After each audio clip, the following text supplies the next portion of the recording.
My name is Laura Bennett, and the very first thing I remember clearly about growing up in our house on base is the way my mother's voice could cut through a room without ever being sharp. I was 9 years old, knees dangling from a kitchen stool in our quarters at Peterson Air Force Base in Colorado Springs, when she leaned across the table with her cup of black coffee and told me that not everyone is meant to be extraordinary. She said it like a kindness, like a life raft she was passing to me, but even at that age, the words went straight through me and left a hollow that I never really managed to fill.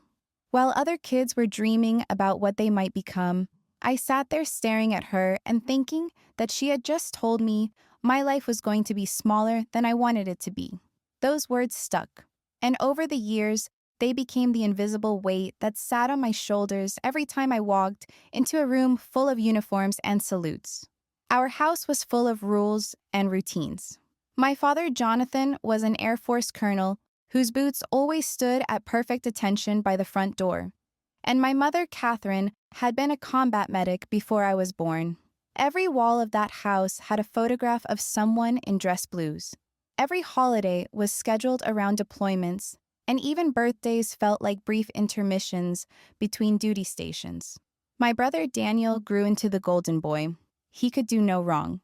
And my little sister Hannah was the rising star, soaking up praise before she even earned it. I was the one who tried hard and still managed to fall short, at least in their eyes. It wasn't that they didn't love me. They just couldn't seem to see me without comparing me to the rest of the family. I learned to smile through it, to make myself useful, to keep the hurt hidden where no one else could touch it. That single sentence from my mother planted itself like a banner in my mind, and year after year, it reminded me who I was supposed to be. Not a star, just a support beam for other people's brightness. I remember hearing it when Hannah got her first medal, when Daniel made major, when my father's retirement ceremony brought half the base to tears. Even as a kid, I wanted to believe there was a different path for me, but that voice, calm and certain, followed me everywhere. It told me I didn't need to try too hard, and yet every fiber in me wanted to push against it. That quiet battle between what I was told and what I hoped would become the shape of my life.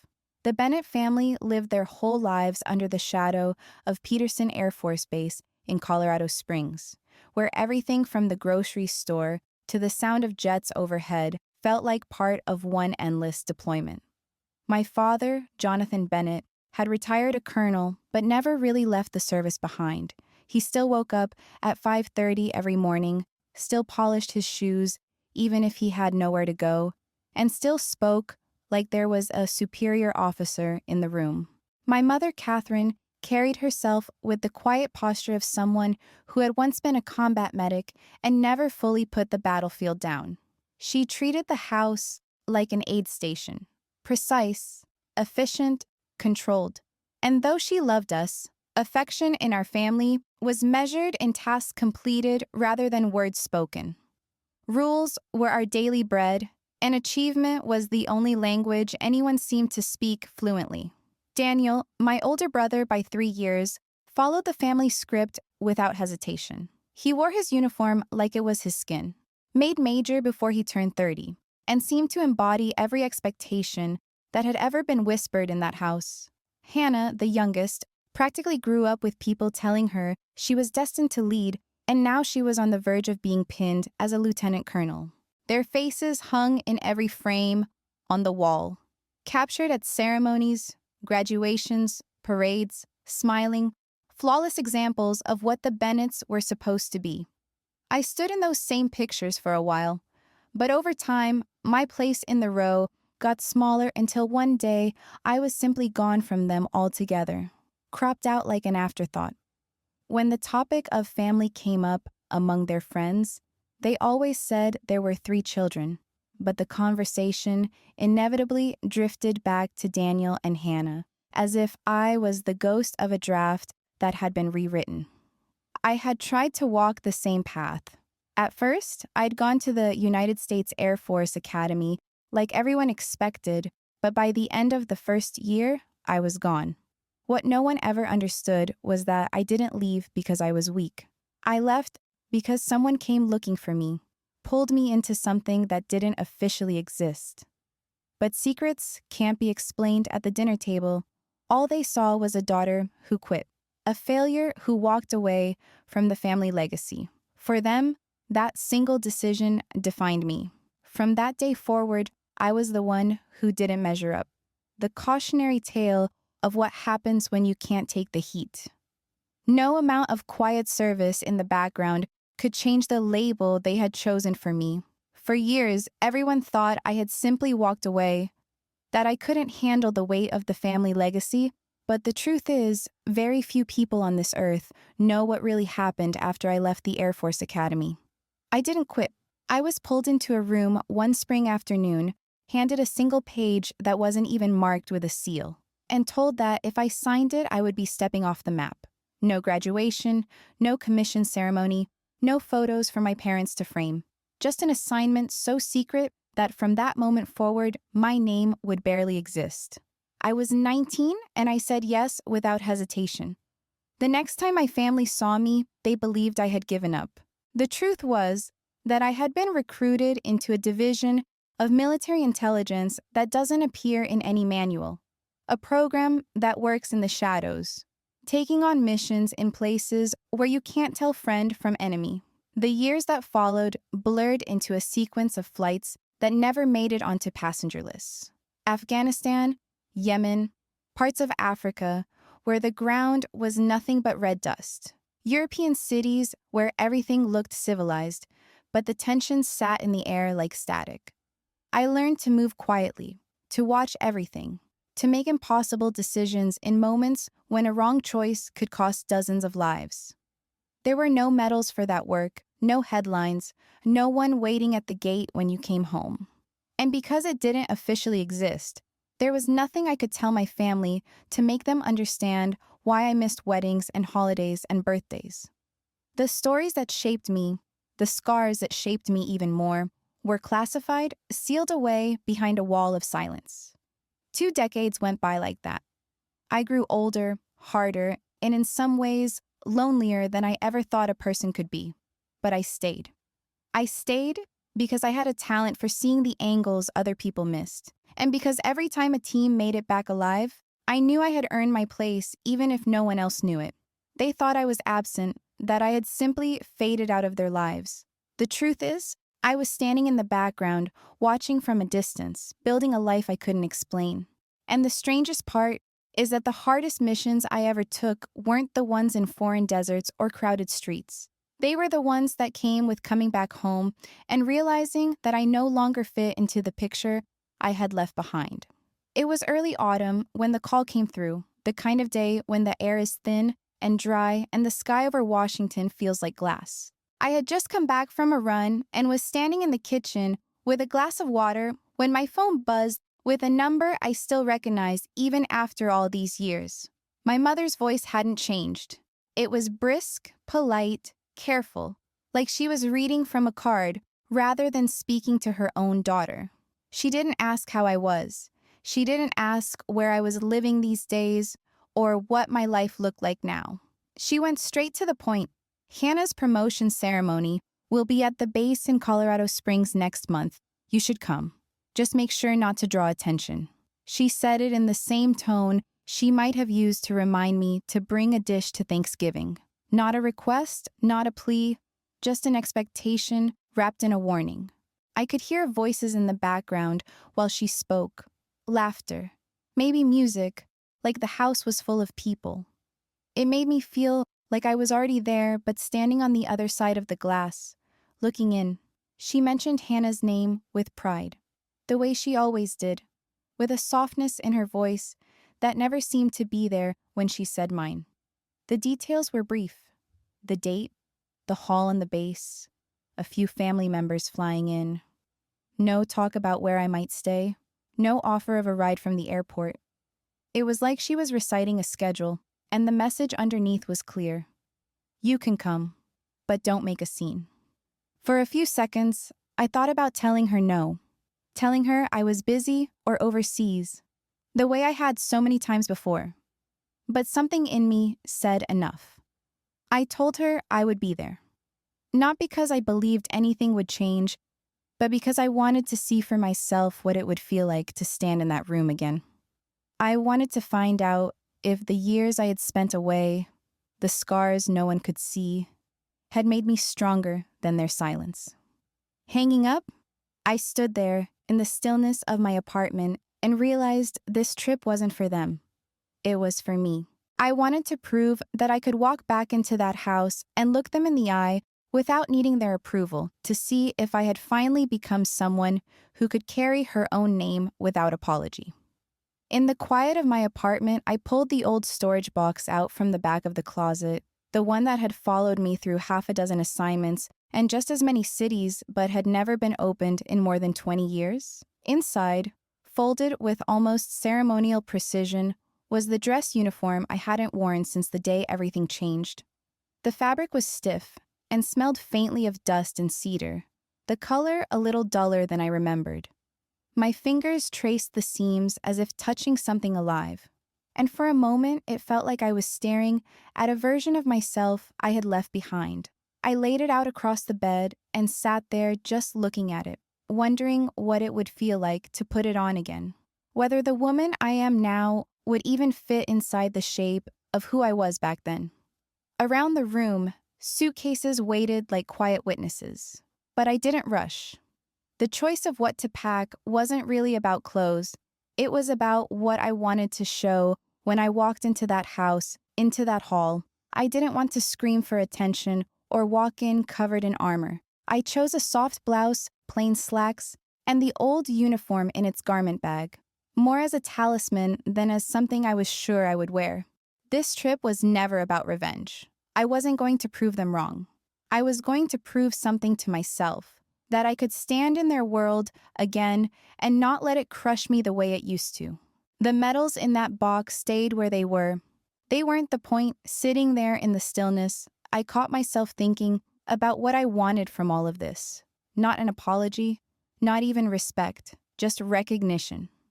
To be seen for more than the girl who left the academy, for more than the version of me they decided I was years ago. I wanted them to look at me and notice that I was still standing, that all the years of distance hadn't erased me. Folding the uniform carefully and sliding it into my suitcase felt like sealing a promise to myself. Whatever happened when I stepped back onto that base, it wouldn't change who I had become. And for the first time in a long while, that felt like enough. By the time I pulled into the familiar street outside my parents' house in Colorado Springs, the late afternoon sun had flattened everything into the same dull beige I remembered from childhood. The porch was exactly as it had always been, the flag still moving stiffly in the wind, the same squeak in the wooden steps when I climbed them. No one came out to greet me. There were cars in the driveway, signs of life inside, but the front door stayed closed until I opened it myself. The air smelled like lemon polish and old paperbacks, like time hadn't moved at all. My mother stood in the dining room, bent over a table, arranging name cards. And without looking up, she said, "You'll be in the guest room at the end of the hall. Don't be late tonight. We sit down at 7. That was it. No hello, no hug, just orders. My father was in the living room, wearing the same posture he always had. Straight back, hands clasped behind him, like even retirement couldn't loosen him. He gave me a firm nod and a short pat on the shoulder, the same way he might acknowledge a junior officer who had returned from a routine assignment. It wasn't unkind, but it wasn't personal either. Then his eyes moved past me, already looking for someone else. I carried my bags down the hall, each step heavier than it should have been, and stood in the guest room for a long moment, letting the silence settle around me. This house had never felt like mine, but now it felt like a place I had been allowed into as a visitor. Dinner was crowded, warm for everyone else, but cold for me. Hannah arrived like she was walking onto a stage. Her uniform was perfect, polished until it caught every light in the room, her smile bright and effortless as she made the rounds, shaking hands and laughing with cousins and family friends. When she finally turned to me, she rested a hand on my arm and with a sweet, dismissive smile said, This is my sister, Laura. She used to be in the military for a while. Now she works some kind of admin job. The laughter was polite, soft, but it carried like glass breaking in my chest. I sat down quietly, letting their voices wash over me, and I felt, again, exactly why I had stayed away all these years. I wasn't angry. I was invisible. And that was worse. After dinner, I wandered through the living room while the noise of conversation drifted in from the kitchen. Every wall, every table, every shelf was crowded with framed photographs. My father in his dress blues, my mother in the desert with her medic patch, Daniel in front of a fighter jet, Hannah standing tall as she collected medal after medal. Whole chapters of their lives were frozen in glass, celebrated for anyone who came into the house to see. I scanned the faces automatically, already knowing what I wouldn't find. Not a single picture of me. The last time I had been on these walls, I was 18, just out of the academy. A photo that I later learned had been cropped so the frame could be balanced. It was like I had been carefully erased, a ghost in my own family's story. While I was looking, a small voice tugged at my sleeve. My niece, Hannah's little girl, stood there holding a plastic toy tank in one hand. Her eyes were wide and curious. "Did you ever shoot a real gun?" she asked, the words tumbling out with the kind of excitement only a child can carry. For a moment, I just looked at her, remembering what it was like to be that young, to think that bravery came from pulling a trigger. Then I crouched down so I was at her level and said quietly, "Sweetheart, once I helped bring 30 soldiers home alive without ever firing a shot. That's better than any gun I've ever used." She blinked, thinking about that answer, then smiled and ran back toward the sound of voices, already lost in another game. The rest of the evening dragged on in that strange, stilted way where everyone talks around you but not to you. I sat on the edge of the room, hands folded in my lap, answering the occasional polite question with a word or two, never enough to invite more. They spoke about promotions and postings and plans for holidays, and my name was never part of any of it. It wasn't hostile. It was just cold. The kind of cold that doesn't shout but seeps into your skin until you can barely feel yourself there. And when I finally excused myself and walked down the hallway to the guest room, the walls seemed even emptier than before, even though they were full of frames. It was like the house itself had learned to look right through me. The hall on base was bright and polished, rows of chairs set up with perfect symmetry under the flags hanging from the ceiling. Families gathered in clusters. Officers in pressed uniforms moved with quiet purpose. And I found a place far toward the back, near the wall, where I could sit without being seen. From there, I watched the stage, the podium at the center, the air thick with the kind of ceremony I had lived around my whole life. Hannah stood at the front, straight-backed and shining, every bar and ribbon in place, her confidence radiating like a spotlight. When the speeches began, I stayed still, just one more shadow among the crowd. Her voice carried easily, warm for the audience, sharp beneath the surface.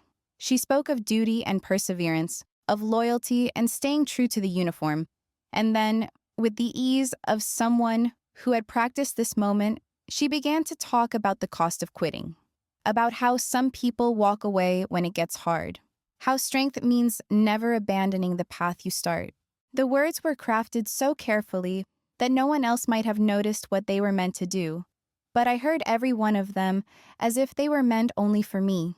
Each sentence drew a polite ripple of approval from the front rows, a quiet applause at all the right moments, and I sat there, letting it wash over me, not moving, not showing the sting. I had come prepared for this. And then the doors at the back opened and the room shifted. General Samuel Grant walked in, tall and deliberate, the kind of man whose presence pulled every pair of eyes with it. He scanned the hall with a quick, precise glance, and when his gaze landed on me, he stopped.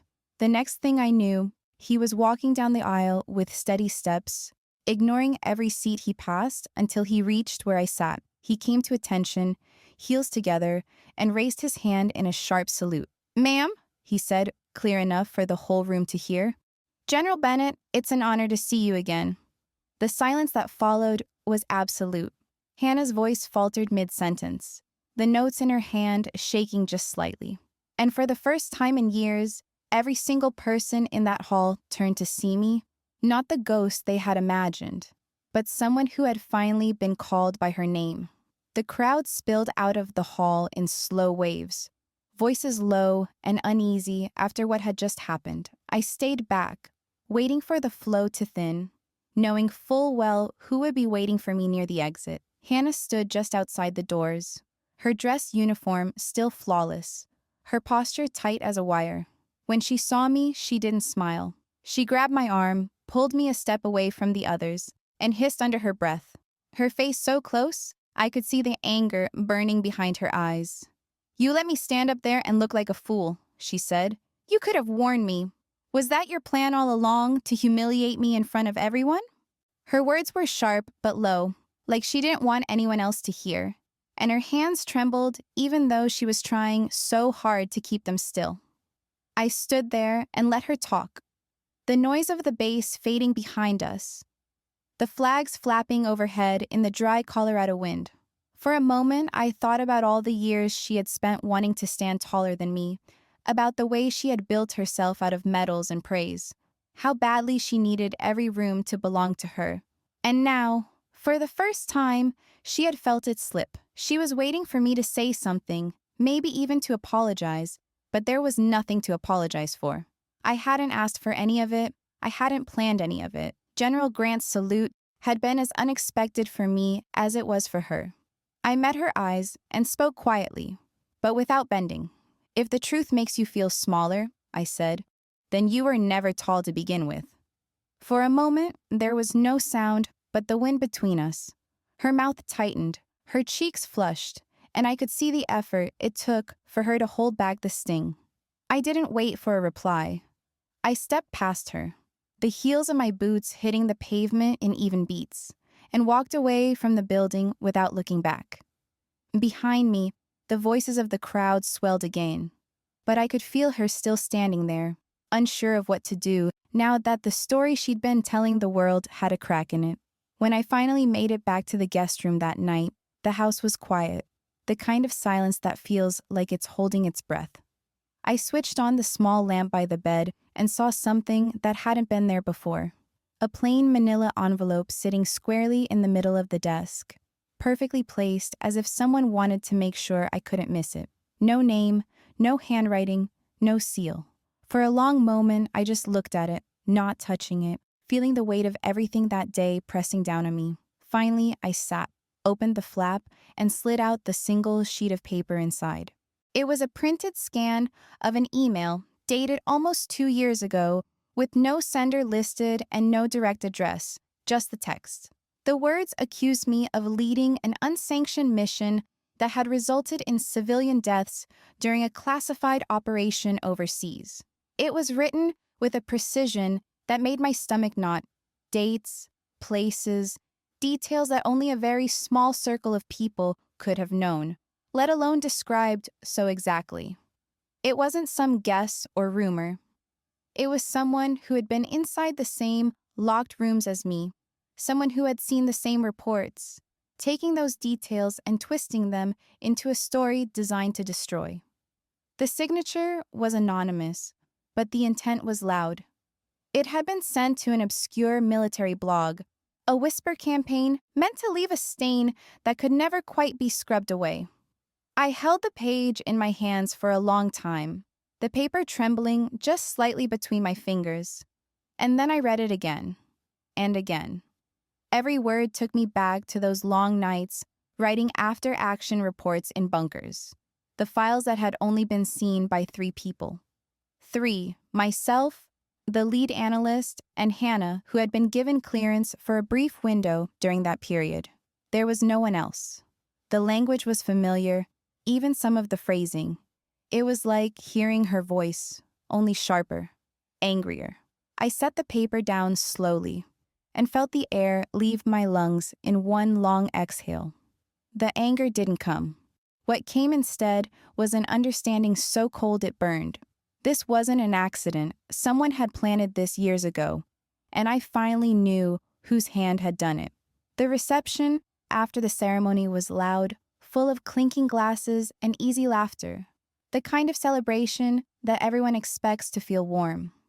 I stayed at the edge of it, watching people orbit around Hannah, their hands reaching for her, their faces lit with admiration. I waited until the room began to thin, until the crowd around her loosened enough that I could step in without turning it into a spectacle. She was heading for the patio, phone in hand, when I caught up with her.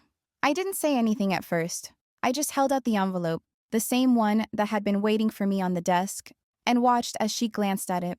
Her eyes flicked over the page once, and in that instant, I saw the recognition in them. Her face tightened. She tried to look past me, as if maybe she could just keep walking and pretend she hadn't seen it. But I didn't move. "Did you send this?" I asked, my voice even, low, not accusing, just a question that had been waiting for an answer. For a long time, she didn't speak, and the sounds of the party behind us faded until it felt like the whole house was holding still. Finally, she exhaled and said one word: yes. She didn't try to deny it. She didn't try to explain it away as a misunderstanding. She said it like someone admitting something they had rehearsed in their head for a very long time. Why? The question left my mouth before I even thought about it. Her shoulders dropped as if the strings holding her up had been cut. "Because you weren't supposed to win," she said, her voice shaking now. "You left. You didn't stay. And still, even gone, you were all they talked about. I did everything right, everything they wanted. And it was never enough because you were always there, in the background, bigger than me." The words tumbled out, raw and bitter.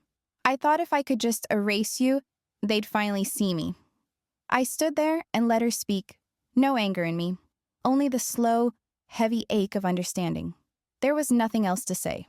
She looked at me, waiting for judgment, but I just lowered the paper, folded it once, and walked away, leaving her alone in the soft glow of her own party. The next morning, the base was no longer calm. I woke to the sound of sirens, sharper than the usual bugle, the kind that slices through walls and sets your nerves on edge. By the time I reached the hallway, messages were already lighting up my phone. A security breach, classified information leaked overnight to an encrypted form that only a handful of people would know how to find. The corridors of the command center were full of rushing footsteps, officers pulling on boots and jackets, screens glowing with maps and lists of compromised files. The tension in the air was a living thing. I was handed a thin folder by a grim-looking officer who barely paused to make eye contact. Inside was a report of the breach. The data belonged to operations I knew well, missions buried so deep in the system they were supposed to be untouchable. But the worst part was the trace. The forensic team had already followed the digital path back to its source. An inactive device still registered to me. A laptop that had been decommissioned years ago, but apparently never removed from the internal network. It was as if a ghost version of me had come alive in the middle of the night and opened the door to secrets that should never have been touched. Within an hour, I was sitting in a room with 2 intelligence officers and General Grant himself, their faces serious, their questions precise. They didn't say I was a suspect, but the implication was clear. I gave them everything. My access, my records, my history of assignments, because I knew what it would look like if I held back even an inch. And as I answered each question, my mind kept circling back to the envelope, to the email Hannah had admitted to sending, and the timing. Something about it was connected. I could feel it, like a thread pulling tighter the more I thought about it. But for now, none of that mattered. The investigation had begun, and on paper, the evidence pointed straight at me. I had been invisible in this family for years. Now, for all the wrong reasons, I was suddenly the center of the storm. Hours into the investigation, I was given limited access to the forensic data, and I went straight to work, combing through the metadata on every single file that had been pulled. The breach wasn't random. It followed a specific path through a server that no one had touched in years, a forgotten backup node buried under layers of decommissioned directories. That shouldn't have been possible without something to open the door, and the more I traced it, the more the trail bent back towards something familiar. Buried in the logs was a trigger, an email link from 2 years ago that led to an old relay system, the exact same one used to send that anonymous letter about me. The breach had followed that link like water rushing through a crack in concrete. Piece by piece, the sequence came together. Whoever had sent that message, Hannah, had no idea that her choice of outdated server would leave behind an open pathway, a door that no one ever noticed because it was dormant. Her email hadn't just carried a lie.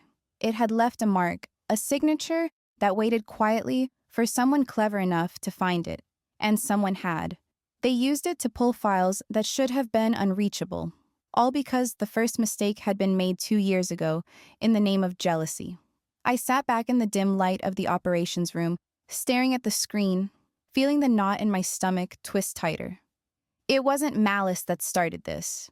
It was carelessness born out of envy. I presented everything to General Grant. The metadata, the path, the evidence that showed the leak had been made possible not by my access, but by a sequence of actions that began with Hannah's email. The room was silent as I explained how the system had responded to that forgotten relay, how a ghost key had been left behind for anyone to use. There was no way to deny it. It was there in black and white. For the first time in 2 days, I felt the weight of suspicion shift just slightly off my shoulders. But it wasn't relief I felt. It was something heavier. The knowledge that this storm had started with my own sister, and that now, whether she wanted to or not, she was at the center of it with me. The next morning, the investigation took a turn I hadn't expected. General Grant called us into a secure briefing room and laid out the plan in a voice that brooked no argument. Because the leak had originated from inside the family and involved records that crossed multiple decades of classified work, an internal task force would be created, and that task force would be made up of us. My father would be in charge of combing through decades of archival campaign records. Hannah would be responsible for reviewing every access point and digital log tied to the servers, and I would coordinate and oversee the entire effort. My mother, with her old background in field medicine and biological evidence collection, would help the forensic side of the work. It sounded like punishment disguised as responsibility. The first meeting was as cold as the rooms we worked in. No one met anyone else's eyes. My father opened with a report in a clipped, formal tone, as if he were briefing strangers, never once looking in my direction. Hannah read her findings from a tablet without raising her head. Her words efficient, sterile, stripped of any trace of the sister I had grown up with.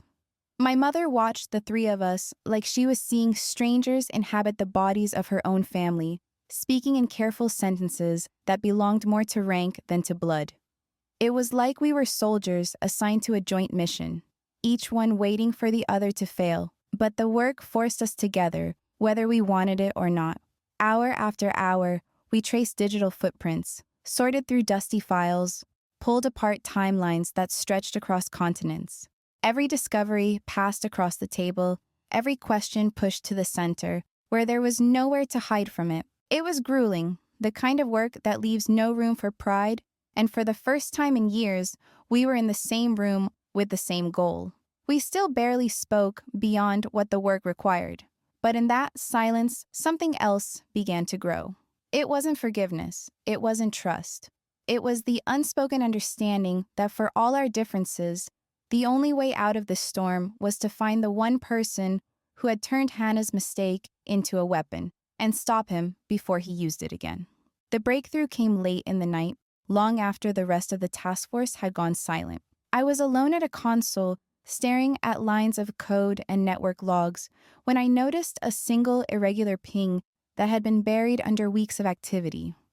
It came from a small motel outside Colorado Springs, a location that made no sense except that it had connected to the old server for just a few minutes and then tried to erase its own presence.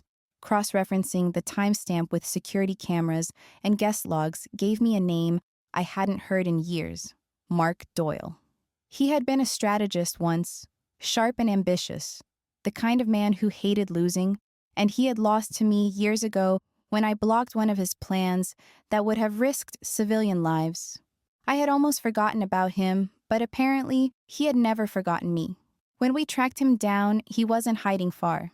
He had checked into that motel under a false name, using cash, working off a portable rig wired into the old systems like he knew exactly where the cracks would be. The team surrounded the building before dawn. There was no resistance. When they opened the door, he was sitting calmly at the table, laptop still open, like he had been waiting for us. His first words were, "Took you long enough." He didn't look surprised, just tired, as if all of these years of waiting for a chance to strike had left him hollow. In interrogation, he told the whole story with an ease that felt almost casual. He had seen Hannah's email back when it was first sent, seen how it opened a forgotten relay that no one else bothered to close, and he had held on to that knowledge like a knife. He admitted that the leak wasn't even meant to steal information. It was designed to ruin me, to make me look like a liability, so my access would be stripped, and my voice erased from the rooms where decisions were made. Watching him speak, I realized this wasn't just about him hating me. It was about years of resentment that had fermented into obsession. As they took him away in handcuffs, I didn't feel vindicated. I felt only the heavy truth of how far some grudges can travel when you don't see them coming. When the final report was compiled, the facts were no longer in dispute. Mark Doyle was responsible for the breach and was now in federal custody. But the trail that led him there began with Hannah's carelessness, and that part of the story couldn't be erased. During the closing meeting of the task force, General Grant read the findings aloud in a voice that gave no room for argument. Hannah's unauthorized use of an outdated relay had left a security door open, and though there had been no intent to leak information, the chain of events started with her. The consequence was clear. A formal reprimand entered into her record, one that would hold her back from promotion for at least 5 years. No one in the room moved as the words settled in. She signed the paper without protest. For the first time I could remember, Hannah didn't argue, didn't try to defend herself or explain why things had turned out the way they did. She just sat there, pen in hand, shoulders straight, accepting the weight of it. After the paperwork was done and the others began to leave, she stayed in her chair for a long moment before finally standing. When she turned toward me, there was no anger in her eyes anymore. There was something else, something quieter, something I hadn't seen since we were kids, and she used to follow me around the backyard just to be near me. "I didn't know," she said, her voice low, almost a whisper. "I didn't think it would ever matter. I just wanted them to see me." For a long moment, neither of us spoke. I looked at her and saw the shape of her ambition, the way it had driven her, the way it had cost her, and for the first time in years, I didn't feel the old distance. What I felt instead was a kind of understanding. She had spent her life trying to outshine someone she thought had left her behind, not knowing that I'd been carrying my own invisible war all along. She met my eyes and gave a small nod, almost like a salute. It wasn't an apology, not yet, but it was the beginning of something better. And for the first time since I came home, I let myself hope that maybe this time we'd both finally learn to see each other. The auditorium was filled with the low hum of voices and the faint click of badges as officers and advisors took their seats. It was a different kind of stage than the one from the promotion ceremony, larger and quieter, built for ideas rather than applause. I stood behind the podium with a simple pointer in my hand. No fanfare, no introduction, other than my name on the screen behind me. Looking out over the rows of uniforms and suits, I felt the weight of the years that had led here, all the rooms I had been invisible in, all the fights I had chosen not to have. This time I spoke not about missions or ranks, but about something harder to measure. I talked about how strength isn't in never failing, and it isn't in speaking the loudest.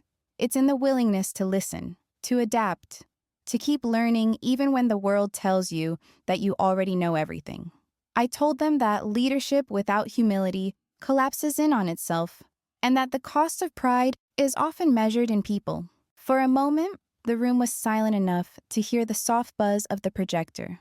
Then I paused and glanced toward the second row, where Hannah sat. Her eyes didn't move from mine. In that moment, I asked her to join me. I said her name, not her rank, and waited as the entire room turned to watch. She stood slowly, the fabric of her uniform catching the light, and walked up to the stage. I stepped aside and handed her the microphone. Her voice was steady, but softer than I had ever heard it. She spoke about how easy it is to confuse achievement with worth, how she had learned that no medal, no title could replace the lesson that come from the people you underestimate. There was no script, no practice speech, just her own words in front of an audience that had expected only mine. When she finished, the applause rose slowly, not just for her, but for the idea that strength can be shared. As I stood beside her, I realized that for the first time in a long time, we were no longer standing on opposite sides of a line. We were standing together, and the room saw it too. A month later, the house in Colorado Springs looked the same from the outside, but inside it felt different. The table was set, the chairs pulled close, and for once, there was no ceremony, no schedule, just family. My father sat at the head, my mother next to him, and Hannah across from me. For a long moment, no one spoke, as if they weren't sure how to begin, so I did. I told them the things I had never said out loud, about the missions that had no names, about the nights in safe houses listening for footsteps, about the times I made decisions that cost me pieces of myself because they saved someone else. I told them that leaving the academy hadn't been quitting. It had been stepping into a world I wasn't allowed to talk about, one that asked me to disappear so that others could come home. The room was quiet except for the sound of my voice. My mother's eyes softened in a way I had never seen before, and my father, who had always spoken like every word needed to be weighed, simply nodded. Hannah listened without interrupting, her hands still on the table, her gaze fixed on me as if she were finally seeing someone she had spent her life looking past. When I finished, there were no dramatic apologies, no speeches. My father just said, "We should have asked."